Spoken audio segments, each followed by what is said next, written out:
let us write a program for writing data into a file. So for that already I have included a header file and this is a main function. So everything I will write in the main function. I want to write something in this my.txt file. So for that, first of all, I should take of stream out file. Then as a constructor, I can mention that file name my.txt. That's all. So this object will associate to a file. Suppose the file is on the disk, right? So this will be associated with this one. Now whatever you write into this out file object, it will get dropped into that file. So imagine like this. Okay, so you have connected a pipe from your program to that file on the disk, and the name of the file is my.txt. Imagine like this. Now whatever you drop in this out file, it will go and fall in that file or get stored in the file. Now next thing, when I am creating this file,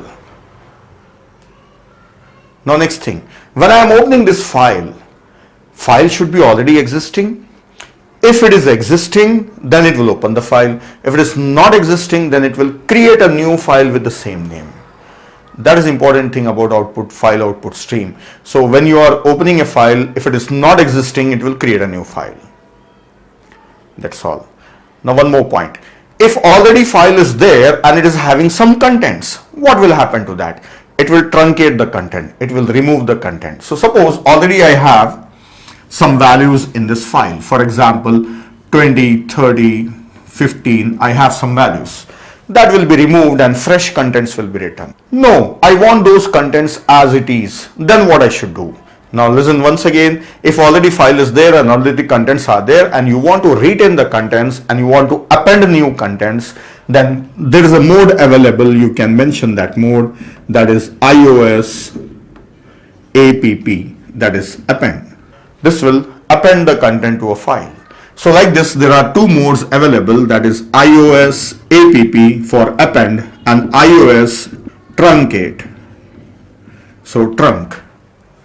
There are two modes available. So if you want to truncate the contents or append the contents. So by default, truncate is taken. Otherwise, you can mention append. So I don't want to append, I want to truncate. So need not mention this mode. That's all. So let me remove this. Now let us write few things in a file. So what is the object associated with that file? Out file. So say out file and use insertion operator and say hello. And also I will mention and L. So it will write hello in this file. That's all. Then I will say out file, some number I will write, that is 25. Then I will say and L. Then 25 will be written and it will be in the new line. That's all I wanted. Now if you want, you can add more contents to this and after that you can close the file. So one important thing you must do is you must close the file. Close function must be called upon this out file object. So it will close the stream and that file is free from the program. I'll show you the importance of close. See, sometimes if you have connected a pen drive or memory card to your laptop or PC and you have kept one of the file open and you try to eject the card, then you get a message that some program is using your memory card or pen drive, so you cannot eject it. It means the operating system knows that some program is using some file, so it will not allow you to eject. So it means that file is being occupied, so that resource is in use.